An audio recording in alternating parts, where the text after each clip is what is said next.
Atlanta, live from K.L.P Studios. Ever wonder what went down behind the scenes of our top stories? Say what? Then tune into What Had Happened Was, the only radio station that takes you straight to the source. From coast to coast, tune in now as we dive deep into the stories, the drama, and the moments that shape the culture with The swanky one, new K.L.P. and with your girl, Evelyn Letitia. live, Swanky 93.3 and the Heat 94.6 radio stations, or wherever you get your podcasts from.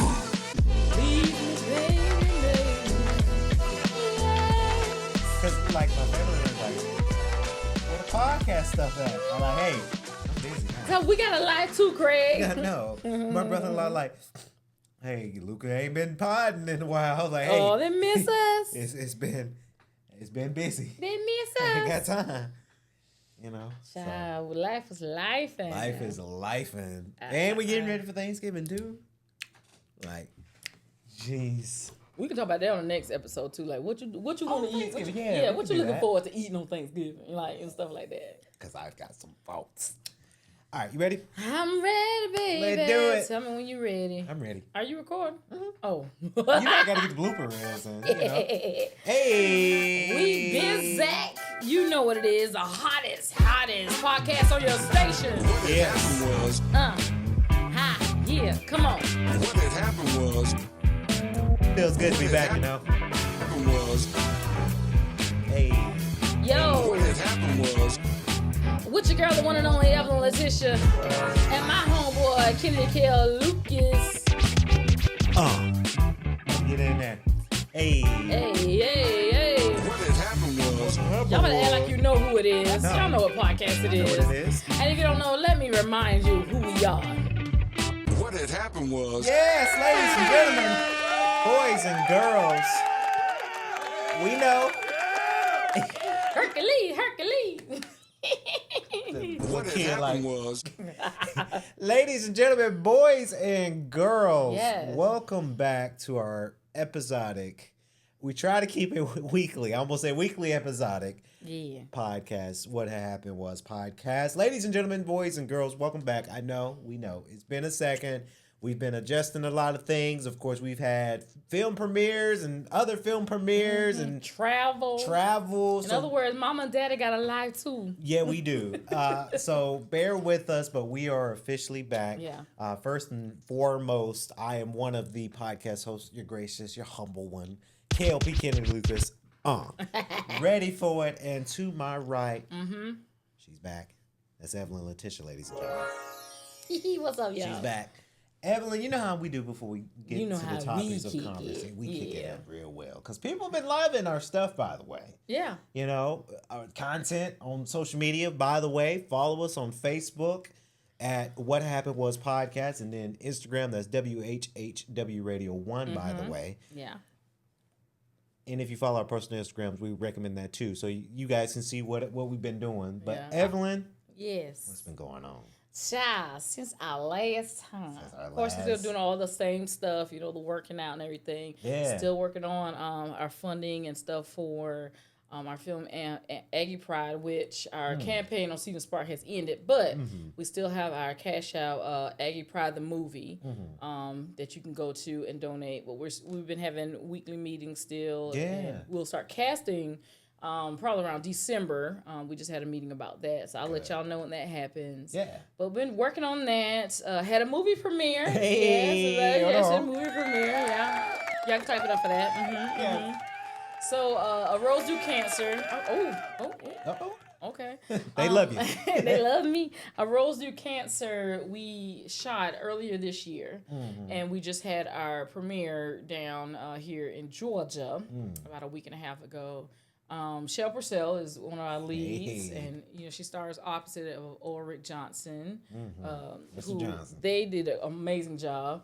And I got to see myself on screen again, and then it was such a pleasant surprise because I'm there, I'm at the red carpet. I already had one friend who was my plus one, because we got a plus one. But I shared the link for the event to other people. Hey, if y'all come, and I shared it a while back. And I'm in this stage of my life now.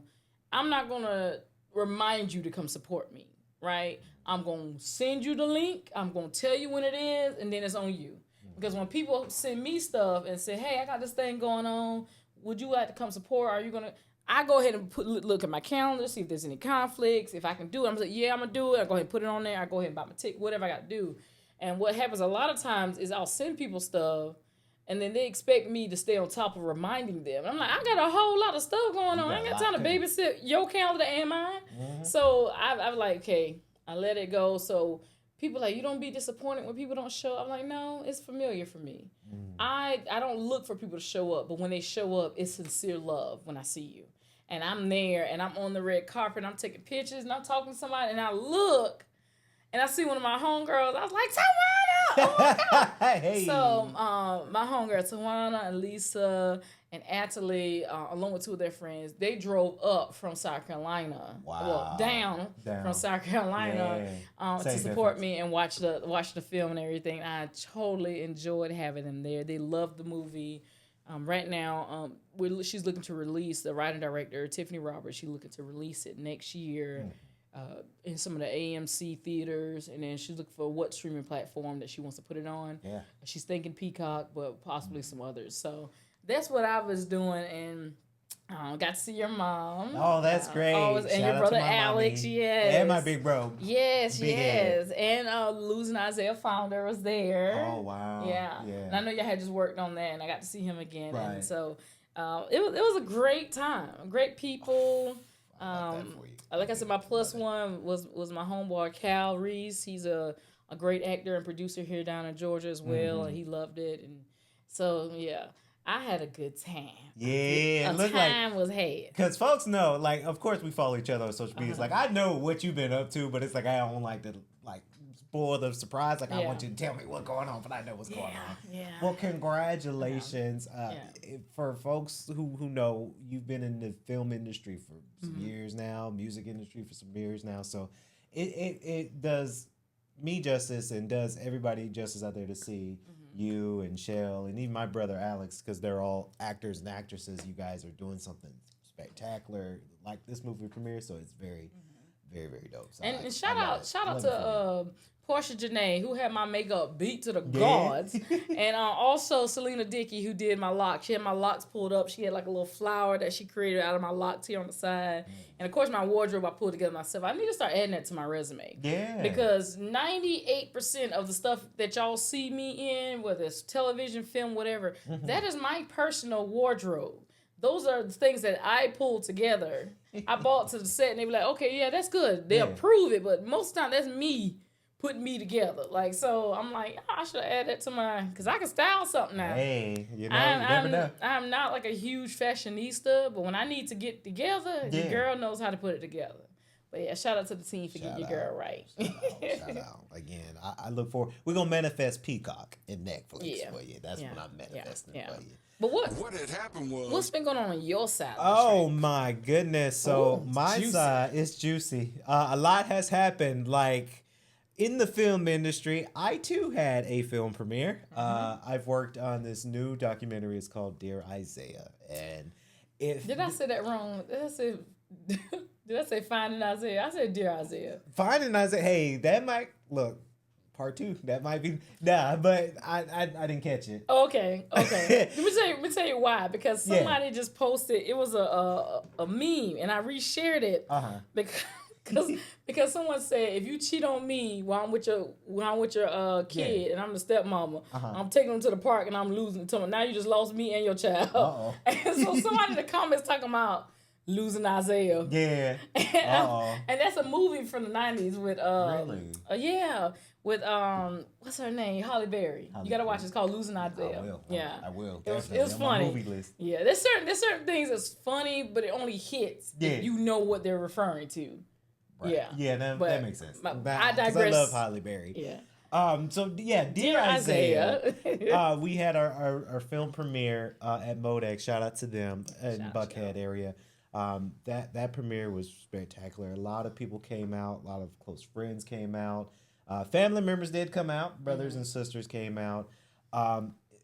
It's really awesome to see like your project, like you mentioned for yours, Yes. your stuff on screen and just people to see it. We had an incredible team that worked on the final copies of it. We had food that was great that was there, and I got shout out to Mr. Tony Stewart. They awarded me a nice award in my coffee table at home, the appreciation award for working on this film. Oh, So okay. you guys will see that on my social medias later on. But just my first ever big film premiere, because we've done movies before, but like this is the big one that I had a film premiere for. So I dressed up really really nice, and they got me with that award because I cried. And I was like, I'm not gonna cry on this premiere. You was on there like, oh. Nope. Everybody was like, take your time, take your time. And everybody's like, go ahead, Lucas, this your moment, this your time. Like, I'm about to cry. Did you did you cry like? Well, I didn't cry like that. Nah, I did. Thank God I didn't. I didn't cry a sweaty mess, crying mess.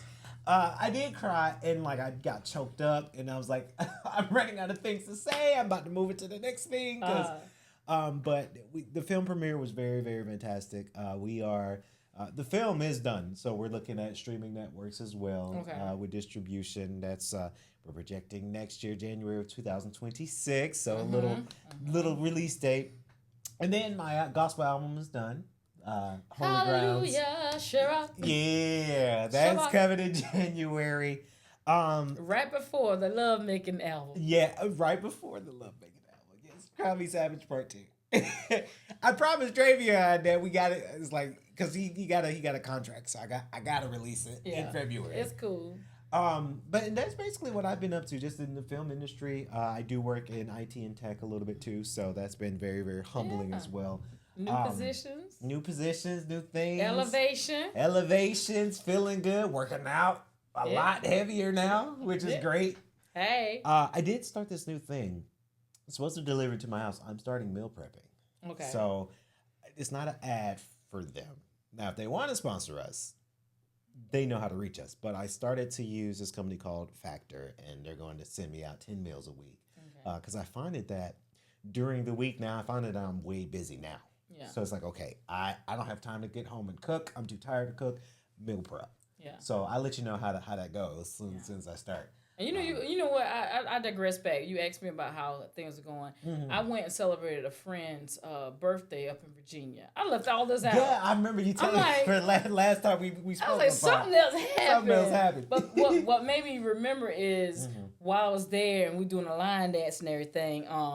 Usually after you've done wobble and you know flex several times, your thighs start burning. Yeah. Because the muscles is it. I was like, oh, this feel good. Like I can tell like I've toned and the muscle has been built up and muscle memory. Because baby, usually after that third or fourth flex, I'm like, okay, I need to sit down. My thighs are on fire. But I was tearing up the dance floor. Oh. I had a good time up in Virginia. I was in Maryland for 2 days with my homeboy. We've been knowing each other since 6th grade. We graduated high school together, and he lives up there. And so I figured, I was like, well, since the birthday party is in Richmond on the weekend, I'll just drive up to Maryland, spend 2 days with him, and on my way back down, I got to hit Richmond. When I hit Richmond, I went in there. A playwright that I've been in one of her projects and met her at the Black Theater Festival, International Theater Festival some years ago. She lives in Chester, so I drove 20 minutes. I mean, she cooked me home-cooked meal, and we caught nothing like that home-cooked meal. Yes, my Airbnb was comfortable. Like the Airbnb host was fabulous. Like I had my own little room, my bathroom, my own kitchen. It had a wash and dryer in my unit. Like, I had a good little time. Right my birthday's coming up, and I'm like, I haven't planned anything specific, so I was like, you know what? I need a getaway, and so that was a good little week getaway, you know. So it felt good. I just thought about that when you was talking about working out. I was like, I've been working out, but because I was on that dance floor with because her theme was Western chic. Yeah. So like you had your cowboy hats on and your boots and everything. I was you were getting a two-step shuffle. I was doing it all, baby. You couldn't tell me nothing. I even went back. Like I made a reel before I went to the party with my cowboy son. Then I got back, I changed my shirt and did another reel because I had to deliver a message to the people that keep asking me, about certain things like sexuality and all that kind of stuff. Let me just go ahead and put this out since y'all keep asking, and then y'all can refer back to this post every time you got a question. Like, Yeah. So, yeah. But yeah, That's lit. Well, shout out to your friend for her birthday. I think she turned a big number. I don't want to say. Okay. Yeah. I ain't want to say it. No, she is so proud. Happy 40th. Right. Yeah. I'm creeping. I tell her, I'm going to catch you one day. You know, it's like, and they ain't going to never happen because she's like a year and a half, almost 2 years older than me. Mm-hmm. But I was telling her that. So I'm going to catch you one day. Yeah. But no, she turned a big 40. Oh, that's dope. And I got to meet some of her friends and people, and like it was a dope event. Her family, I haven't seen them in a good while, but her aunts and everything, I love them. They're so sweet and funny and everything.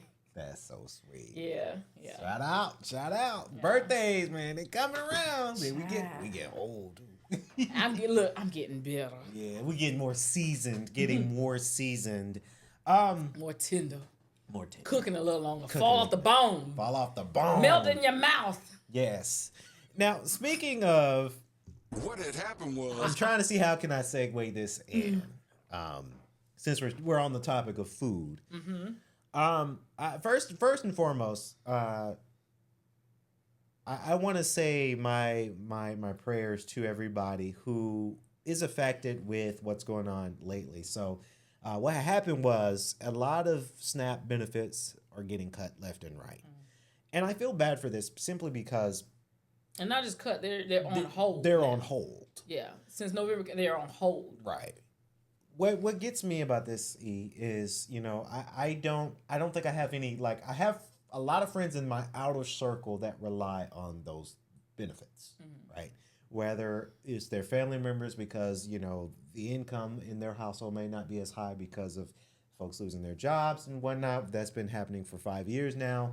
And it makes me sad because a lot of people do rely on those benefits to help them out. Now, there are people who abuse the system. Yeah. I don't want to I ain't sending prayers for people who abuse that system, right?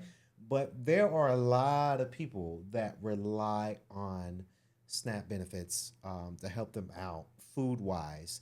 And it makes me nervous, because I think there's a food scarcity and insecurity in food nowadays because of this. Yeah. And people have to pivot, and people have to figure out different ways to make a meal, right? Mm-hmm. And it without getting too political, it's not the America that I grew up with, right? The America that I grew up with was, people helping other folks, and there's a conversation that is had that people are happy about SNAP because they think, oh well, it's coming from our taxes, we're paying for it.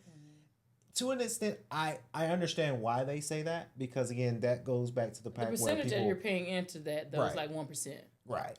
And I'm not saying that don't be upset because your money is your own earned money, but to say stuff like that and make it seem like you're paying 60% of your check into staff is ridiculous. Yeah, and to your point, you said the America you grew up in. Mm-hmm. I would challenge that to say that the environment you grew up in, people help each other. Yeah. Because the America I know has always perpetuated this idea that SNAP recipients are poor black people. Yeah. I'm just gonna put it out. That's what has been pushed to the forefront for years and years by America, right? When in actuality, if you actually do your history research, those benefits were originally done for white people. The first SNAP recipient, and it probably wasn't called SNAP way back then, but the 1930s. Black people weren't even allowed food stamps to the 1960s. Yeah. So it's, but when you turn on television or you see film or anything, the news, they always paint it as it's poor black people and primarily black women. Mm-hmm. When statistically, the amount of people that is on SNAP benefits or government assistance is white Americans. And I see it on a more personal level because as a healthcare professional that goes into people's homes, I see it on a ground level. Mm. Now, personally, like currently in my life, I don't have close friends that are on SNAP benefits or things like that. But I know I do have some family members, even though I don't associate with them like that anymore. I do know that there's some on those SNAP benefits. I do know growing up, there's plenty of my family members on it. Me personally, my dad always was there to take care of that. So we didn't have to go into the system on SNAP. Yeah. But then my dad, his parents, were very much poor in financial status, so they were on SNAP benefits. Right. My mom's family was on SNAP benefits. So I do know that they exist. The thing that bothers me most is the people, first of all, when you're taking away the benefits and you think you're hurting the adults, you're hurting children. See, I feel like the adults, because when you say the environment I grew up in, my parents, and with the grace of God, we never had to pivot, or we were never on that type of assistance because my parents would make a way. Yeah. And there's been moments where my parents will make sure, because we have 5 kids, the kids got to eat first, and we'll get whatever's left. And we can make a meal. We'll make a way. They're gonna figure their thing out. Yeah. Will the kids be fed? Right. We may not have eaten out every day at McDonald's. You best believe we're having hot dogs and sausage dogs and spaghetti. But then those good nights, we have pork chop and chicken wings on the good nights, right? Yeah. But parents, they make their own way with their own. It's their kids that they worry about, and what you just mentioned there. I do believe that this does hurt kids, because think about kids who might eat less for dinner because of everything, but then they rely on breakfast and lunch at school, right? And then now they're cutting some of that in some schools around the world, that hey, we're cutting free lunches and free breakfast. Now that's one thing I did. I remember in elementary school, up until a certain point, and I think they were going off my mom's income at one point. Yeah. But I got a free lunch. Now, it wasn't money that went to our house, like, oh, here's the money. But when I went to school, I got free lunch. Right. Then at some point, I don't know if it's because we moved to my dad's benefits or what. Right. Because he always carried us too, but it just depends on how your parents fill out the paperwork for school. Yeah. And then it went to a reduced lunch, to where I didn't have to pay full price. Right. But I remember my dad did putting money in my envelope, and I had to go and give it to the lunch lady for the week or whatever, or for the month. Yeah. And then by the time I got to high school, I fully had to pay for lunch. Right. Yeah, Like, that makes sense. So I do remember that particular, portion. But when I say the children are hurting, whether you want to penalize parents or not and say, oh, they're poor, you should get a job, blah, blah, the kids are not asked before they come into this world. They don't have any say-so being born into a family that's lacking in resource. They have no say-so over that. So to cut them off from food, it'd be different if you say, oh, we're going to cut benefits from you can't go and purchase no Nikes or something like that. But we're talking about food, a basic necessity for human life. And you have someone who's sitting at the top of the U.S. who is all about, oh, America first and make America great again. But you are fighting to keep starving people. They're trying to release, even if it's a portion of SNAP benefits. And you're fighting against that to feed people. And this is the problem that I have when me seeing it on such a basic level, on the bottom level, going to people's homes.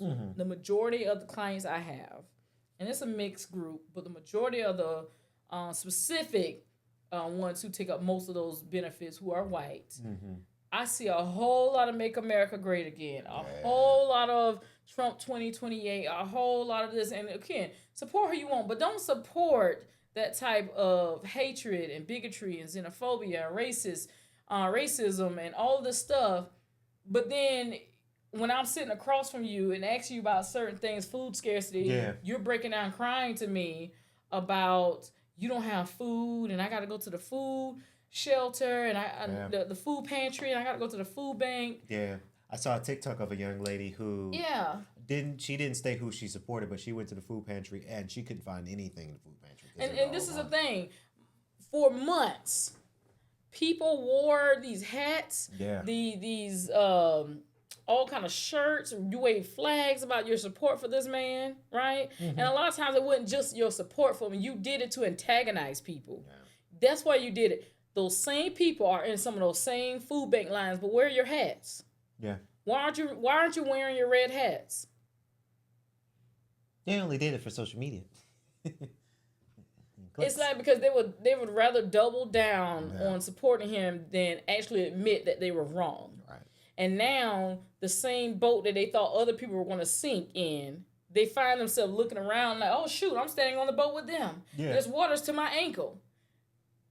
Like, make it make sense. and right? people are we're going, and the thing is, had it been closer to summer, you know, starving is starving. Yeah. But now you're talking about starving and winter is going to be here soon.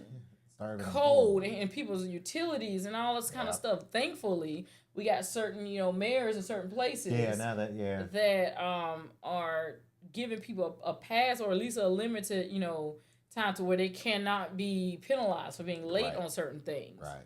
I never will forget the meme, and I laugh because of the movie, but someone said Trump is running America like Scar ran Pride Rock when he took over.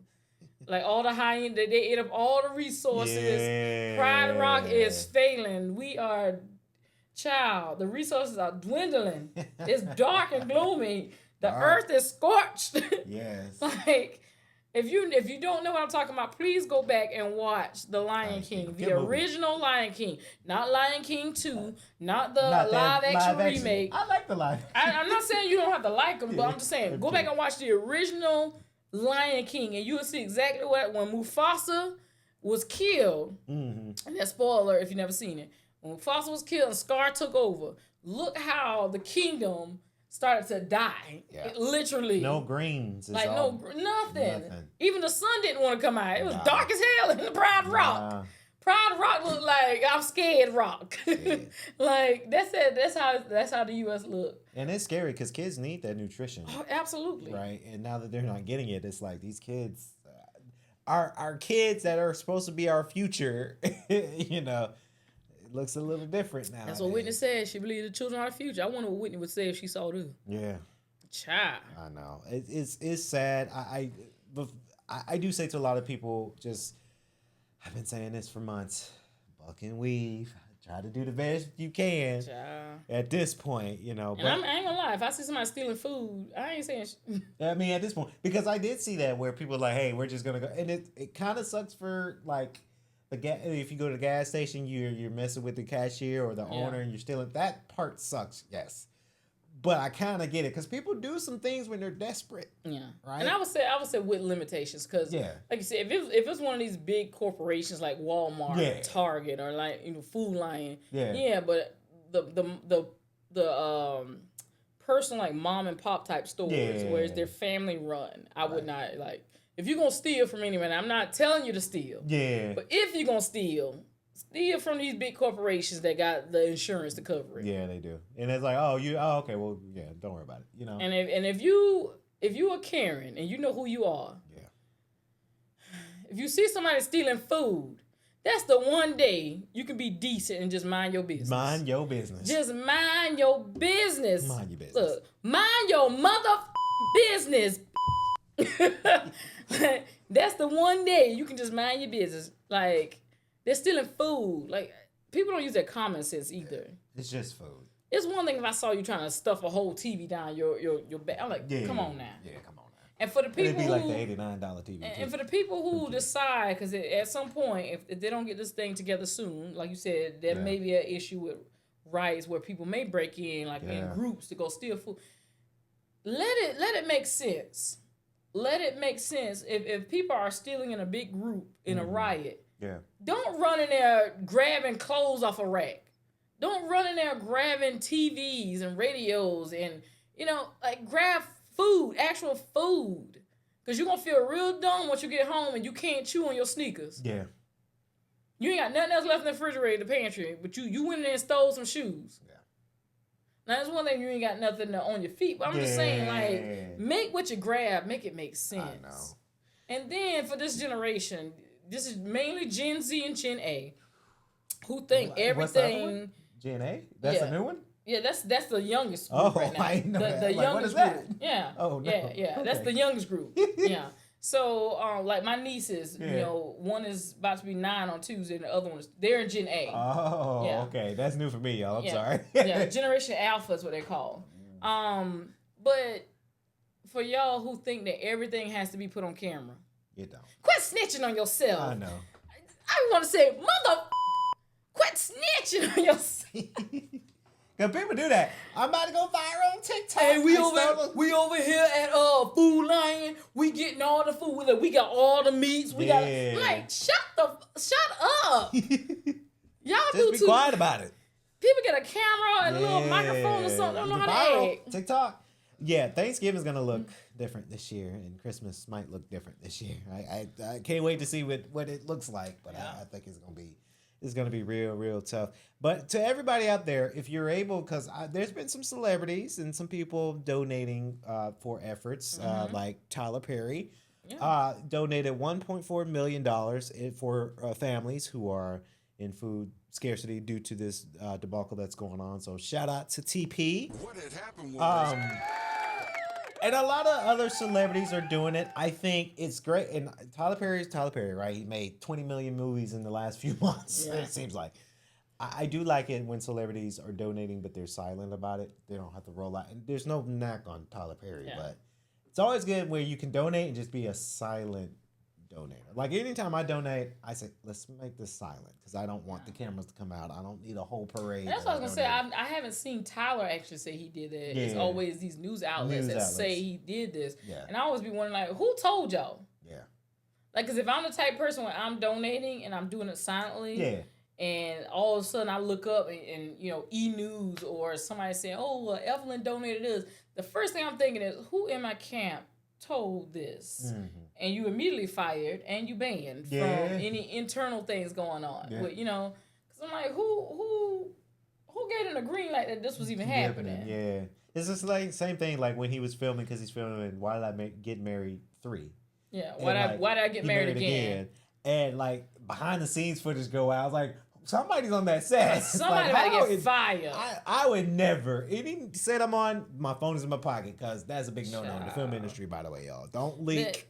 No two film sets are the same. Yes. So you will get to some and they would actually tell you, hey, make sure you get some BT, but they always will tell you when and what. And where, yeah. You know, but usually the ideal thing is you do not capture any of the sets. Nope. Because you don't want people stealing your ideas about how you had something set up, or you don't want, you know, but taking like selfies with a crew member or something. Usually that stuff is okay. Yeah. But even when you post it, some will have things like you can't tell what project you're working on. That's like, so you can say, oh, I'm on set, you know, details in the near future, but you can't be like, hey, I'm on Tyler Perry's set for this one, and he hadn't even released it yet, like that he was doing this. But, you know, big no-no. So I always pay attention to what you can take pictures of or videos of, and then when you can post it, if you can post it. True.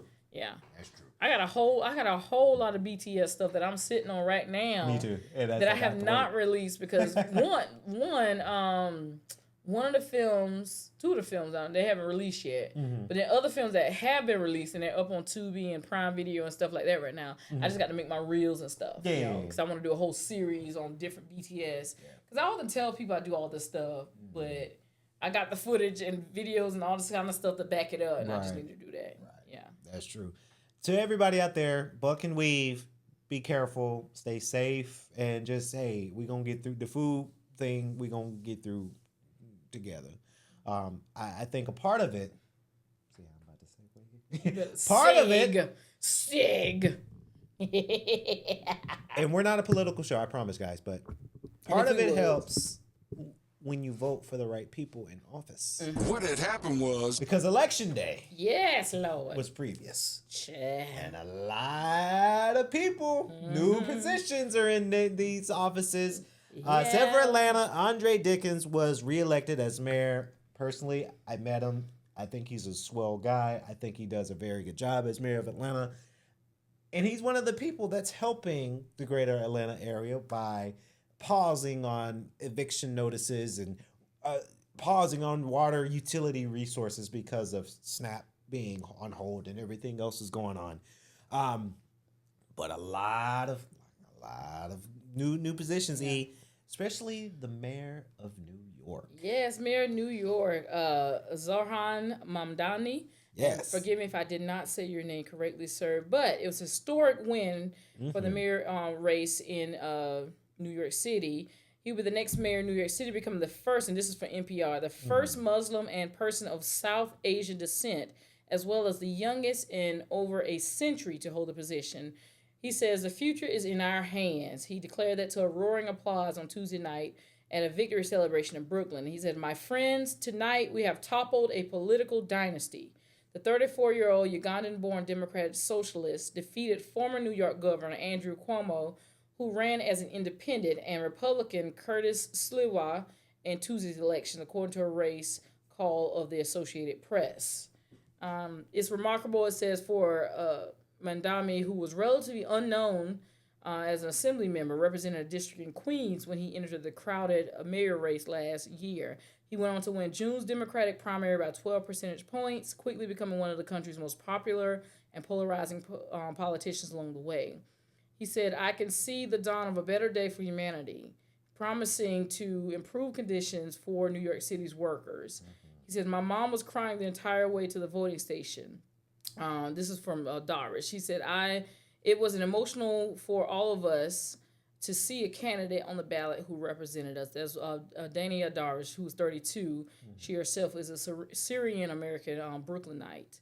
So this was huge. And from a lot of my people that I knew out of New York, who either are still there or moving back or have recently moved away, they were so over the moon about this. They love this. There's like the sense of pride because Brooklyn and all the boroughs, New York itself is like an island that was made by immigrants. You think about all the people that came into Ellis Island that migrated there and built the city up for what it is.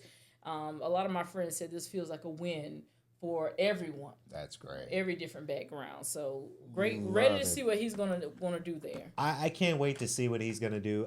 Obviously, with Kennedy Lucas Films, I've been to New York 3 times. I got 3 documentaries about New York. I love New York. At one point, I even thought about moving to New York. Right? I'll visit. You said you'll visit. Don't get me wrong. I love going to New York, but I like having my house sit separate by itself. I like my yard space. I like my cost of living. So I brought it up because one thing with this new mayor-elect, he plans, because I've read some of the things that he's planning as mayor of New York, and it was affordable living, right? A lot of folks in New York, because I've got friends who was from New York as well and living in New York, they pay close to $3,000 to $4,000 a month for their box, their shoebox. That's 2.5 times more than my mortgage, right? And I have over 2,000 square feet, right? So and it's just like, what in the world? To me, that's just so backwards, and that's why I'm not living in New York because I'm not paying that much for. And I love visiting.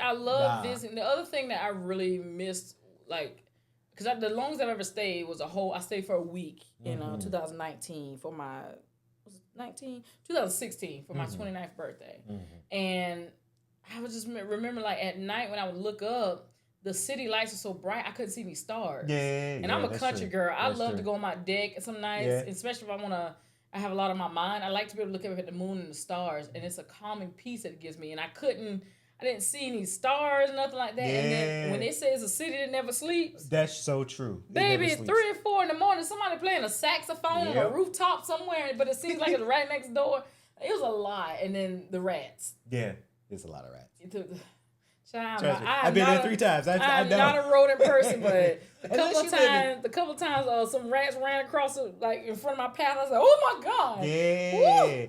Unless you live in because Roosevelt Island is one of my favorite islands I like to go to every time I visit. And it's outside the big city. Of course, I definitely would have to live in like the outskirts. The outskirts of it is pretty good. Yeah. But deep in the city, no. It's a lot going on. A lot of great food too. Yeah. Yeah. That's the one thing I did like about New York is no matter where I was at what time of the day or night, there was some food somewhere. Yes. Even like late night, like if you got in a movie theater or a show or something, and it's close to 1, 2 a.m., there was somebody selling hot dogs and like little stand. Like there's always food somewhere and different types of cuisines. Because you talk about the immigrants that's built up the city, you got a variety of food that you can choose from. The music. Yes. One of the places I love going when I go is Harlem. I love going to Harlem. I love Harlem too. And one of he's a peer, but he's also like a mentor, and I've been under his directorship for a play. But last time I went over to Harlem with him, and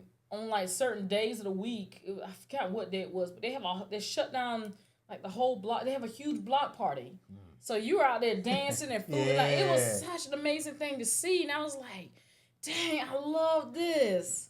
Like, on that side of Harlem, it was beautiful and everything like that, you know? But yeah, I remember when the first year, it was 2022. Okay. I went the first time I ever going to New York.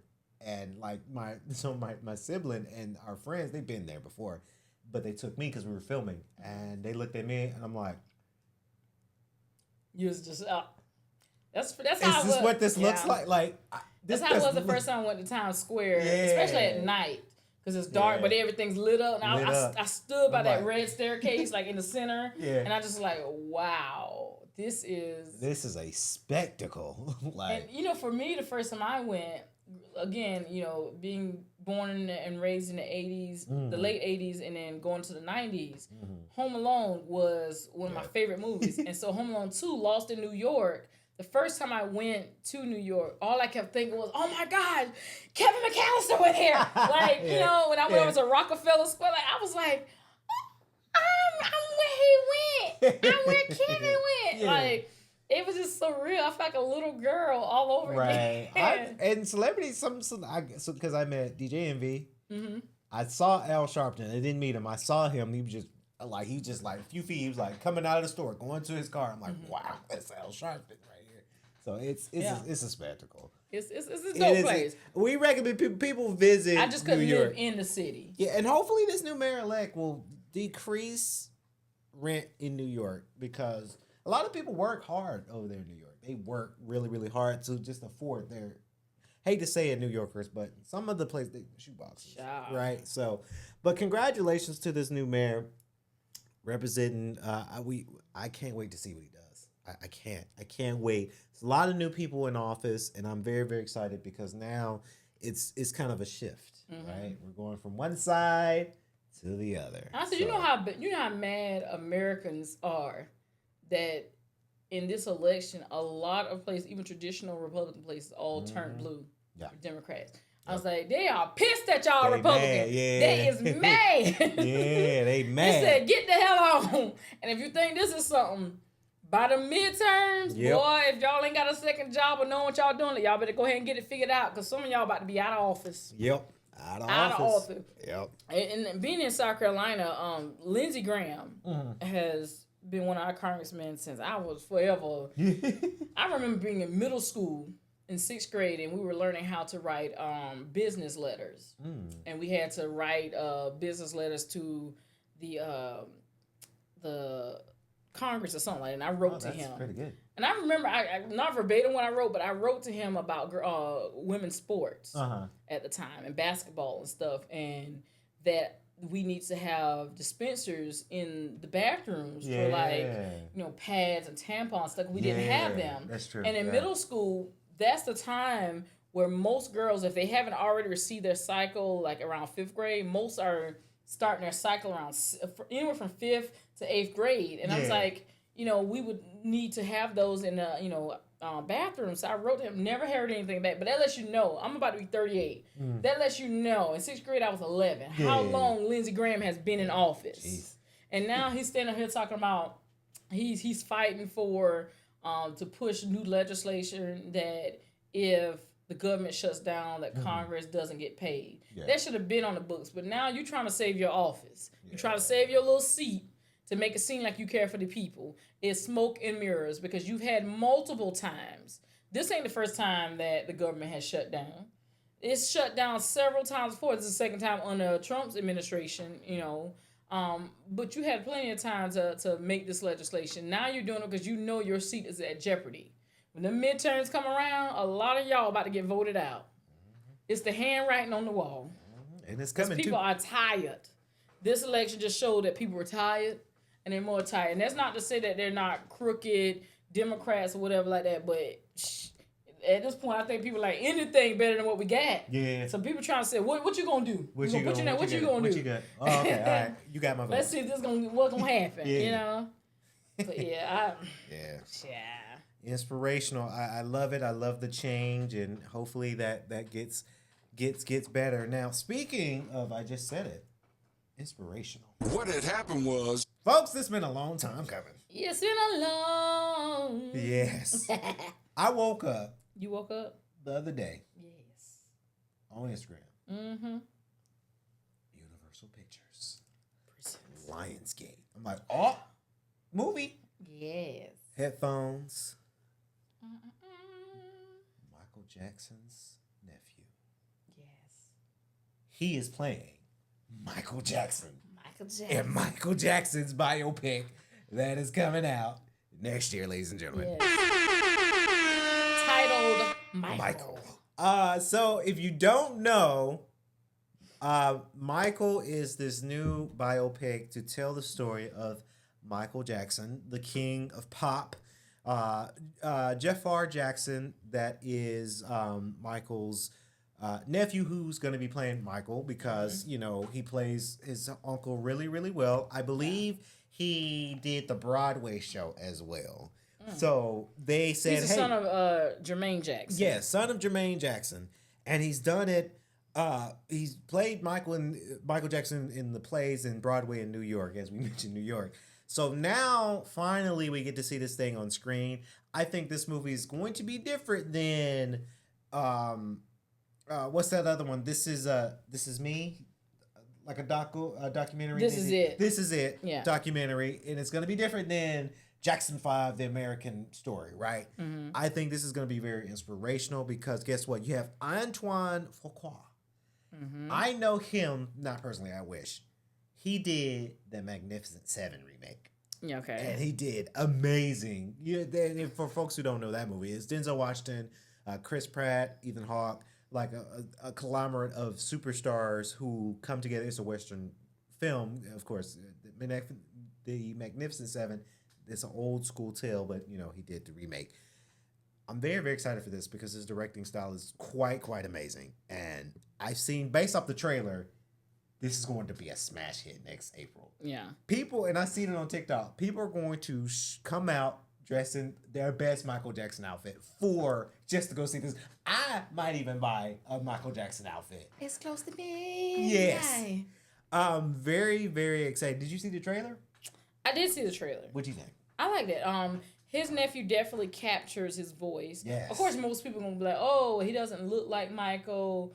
In certain still shots, he really does. Especially when he has the big, what you call it, the cop shades on or whatever, and he had his jerry curl. Yeah. He definitely. But this is the thing. When it's a biopic, you try to get people typically close as possible, but it doesn't mean that the people are always going to look spot on. Right. The main thing you want to make sure is that they can act and they can capture the essence of the person. Yes. In this case, because it's Michael, those are some big shoes to fill because you want somebody that captures his essence, that can sing, which Jafar can, that can dance, he can, those type things. And this one feels even more personal because it's family is involved. Yeah. But yeah, I'm looking forward to seeing it. I'm so looking forward to seeing it. Coleman Domingo to play Joe Coleman Jackson. is such an amazing. That gotta be. Now, if you guys don't know, Coleman Domingo, he's been in a lot of great films. The most recent one I can think of, he played Mister in The Color Purple, the new one. Mm-hmm. So you can only imagine. He did amazing in that too. Yeah. So him to play Joe Jackson, he got it. You can't. My favorite series ever was the Jackson American Family or American Story. Yeah. The one that they showed is like the episodic one from like the 90s. Yeah. Was it 90s or 80s? I think it might have been the late 80s, early 90s, I believe. Yeah. I think. That was the one and every time it come on TV, I always stop and watch it. Always stop and watch it. I might watch it tonight just to get excited. Kat Graham to play Diana That's what it Ross. calls. The Jacksons, an American Dream. American Dream. Yeah. There it is. See, my siblings would yell at me right now. Yeah. Because we watched that a whole heck of a lot. I love watching it. Whole Go ahead, heck I'm of a sorry. lot. I didn't mean to interrupt. No, you good. I'm just excited. Kat Graham. Diana Ross. Diana Kat Ross. Graham's great. Lorenz Tate. Barry Gordy. You got Derek Luke. Johnny Cochran. Right? I'm so excited for this movie. You've got Kendrick Sampson to play Quincy Jones. You got big shoes to fill. Because that's Quincy Jones. Yeah. You can't mess up Quincy Jones. And Nia Long as Katherine Jackson, the mama, right? So this is going to be very, very inspirational. I can't wait for it. I look forward to seeing this movie next April. Shout out to the cast and crew. Antoine Fuqua. You about to make some money, buddy. You are about to make some money. And speaking of movies. Speaking of. I watched this other movie from Marvel. And a lot of people didn't like it. But I like this direction that Marvel's going on. Are you a Marvel person? I am. I haven't watched one recently since... The last Marvel movie I watched was the Captain America one. Captain America? The most recent one. And that one was pretty good, too. I can't When the complain. president turned to the big red Hulk Red thing. Hulk, yeah. That's the one. That's the last one I saw. Fantastic Four. Okay. First steps, real quick, because I'm on my movie banter. We just came from movie premiere, so I'm all about movies right now. I think this one was pretty good. They're lining up for the next wave of Marvel. Pedro Pascal plays Reed Richards. I think he narrows this character really, really, really well with the soft-spoken voice, him being the scientist. Vanessa Kirby to play Sue Storm. You got Ebon Moss to play Ben, and Joseph Quinn to play Johnny Storm. I think this is a great direction that they're going in with Marvel, simply because the Fantastic Four. The reason why I like this one a lot, from the cinematic standpoint, there's a lot of great fighting mechanics and a lot of fighting actions. Like, I remember the old Fantastic Four, they had some fighting mechanics, but not as much as this one, I feel. Okay. That's what makes this one a little bit different for me. And then one of my favorite villains, it's not Thanos, Galactus. Eater of worlds.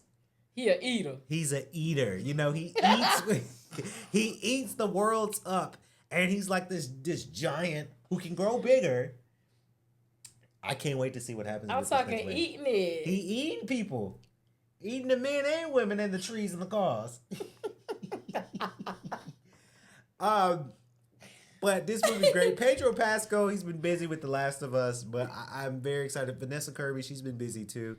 I think this is a great wave of it, and the cinematic end cut scenes. Because in the first steps, they have a baby, right? Sue and Reed.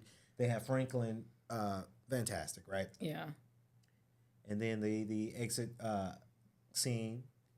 He's talking to the little boy, the little kid. Mask comes out. Doom. You know who's playing Doom, right? Robert Downey Jr. will be playing Doom. So I can't wait. I'm sorry, y'all. I just cannot wait.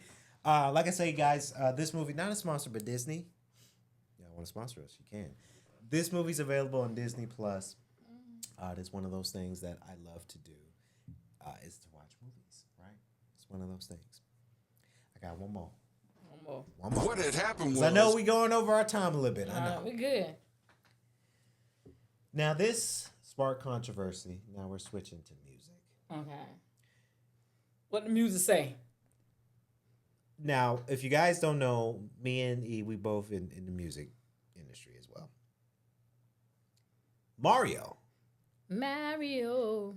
goes on Cam Newton's podcast to give out his list of artists and singers, and they talked about this one Atlanta king of R&B, Jacquees. Mario says, yeah, he can sing, but he can't sing. So Jacquees goes on social media and says, okay, let me go through my closet here. Platinum, triple platinum. This went platinum. Oh, this song with Chris Brown went platinum. Mario, I got beef with you just a little bit. Now, you obviously you're one of my favorite R&B singers too. So I ain't got beef, but I got some beef because Jacquees come from humble beginnings. Jacquees, he's been cooking. Now Mario's been cooking, not as much as Jacquees have though. I gotta say, I know that might be a hot take because Mario can sing now, but Mario been on a pause for too long. Pursuing acting, I get it. You want to be an actor. Hey, he was on Empire. I get it. Jacquees has been cooking. Jacquees got me through college. Okay. Right? When I was seeing some ladies and broke some things off, and Jacquees. You a player. Yeah. I had one girl, I won't say her name because she probably watching the podcast, but she came to my dorm room. I didn't know what to play. So I played my R&B mix for Spotify. Jacquees came on. And she was like, "Oh, Kennedy, I see you. You like that? And that's when Jacquees was just sparking out too. I was like, "Yeah, I like this guy. His name is Jacquees. He's from Atlanta." You know, and we got to talking, and yeah, I won't say anything else after that. But yeah, Jacquees got me through some moments. Hey, girl, hey. Yeah. So that's when I get mad when people they harp on Jacquees so badly, and I can't say Jacquees is like Mario. Jacquees is not like Tank. Jacquees ain't like Chris Brown. Chris Brown's an alien, right? But Jacquees can be in that conversation of great. I'm sorry. I just pictured him as an alien saying, "Take me to your leader." Yes, Chris Brown. He's the different. That's a bad breed. boy. That's a different breed. I don't know what Chris That's Brown a is. once in a lifetime talent, right Yes, there. once in a lifetime, in the lifetime Child. of lifetime. But I think Jacquees should be in that conversation, right? Yo. No. I think he can sing. I do think he can sing. I would not put him in the same timeline or conversation with Chris Brown, but I do think he can sing because Chris Brown is a complete, not just he can sing, he's a complete entertainer. That too. And Jacquees ain't that. Entertainer. But I will say this: Jacquees, from when he first came on the scene to where he is now, there's definitely has been a lot of growth. Nobody can, if you want to deny that Jacquees grown, you could tell that he's worked with some folks and gotten some stuff together. He goes in and out of pitch and all that kind of stuff, but he, like he said, he has some. Before we came on, said him and Dej Loaf together, that duo, wow, It's awesome. is dope. I love Dej Loaf too. Yeah, Oh Mario. And he's around my age, so I can't. Like he was one of our childhood heartthrob. We were the same age. Yeah. And then Braid My Hair transition from this young star, like a young man. We love us some Mario. I think it was a setup from the beginning. But Mario, whether I believe somebody can sing or not, these are your peers. Yeah. You cut yourself off from working with people. Yeah. Because you don't know people's temperament, and the people you're meant to work, it's going to happen. Yeah, that's true. But you don't want to put bad blood on it, because these. I would just respectfully told Cam, like, nah, Brian, you ain't gonna do that. They're my little homie, you know? Why not? Right? And maybe this might be a catalyst for them to have a little grown man sit down and like. Because I ain't gonna lie, people don't think, what's his name? He's a comedian. Lil Duval. He's a comedian. Oh, yeah. Oh, yeah. That was a hit. But then, let me tell you what's on my. The song that Tank, Jacquees, and Lil Duval. Yeah. Together. When I tell you that song, nasty, goes so hard. It goes so. You won't eat a dance, You got Tank on that? Oh, you won't eat a dance. Yeah, my friend. Shout out to my friend Sumner. She put me on that song. That song, it's on. Because people always clowning. I ain't gonna say, and Jacquees, when he first got, he was young, so a lot of stuff that he was, but it kind of stuck with him. Like when he came out when he was younger, he told me he the king. Chris Brown are alive and well. Yeah, sir, no. That's tough. I was like, Mama, no, don't do that. I think it got a lot of people that turned kind of against him. Like, bro, you tripping. Yeah. You got, Chris Brown and Usher. Yeah. Living legends. So people have kept him in that space. But like I said, if you're able to listen vocally, and all that kind of stuff. So I'm going to give him his props. He could sing. Yeah. But if I was Mario, I would. Jacquees. Yeah. Shout out Jacquees. Shout out to Mario. Shout out Newton as well. Cam Newton got a new show too. 106 in Sports. Yeah. But that's gonna wrap our podcast. I think it is. I think that's that was a right. good one. Hey. What had happened was We was on vacation and mine and I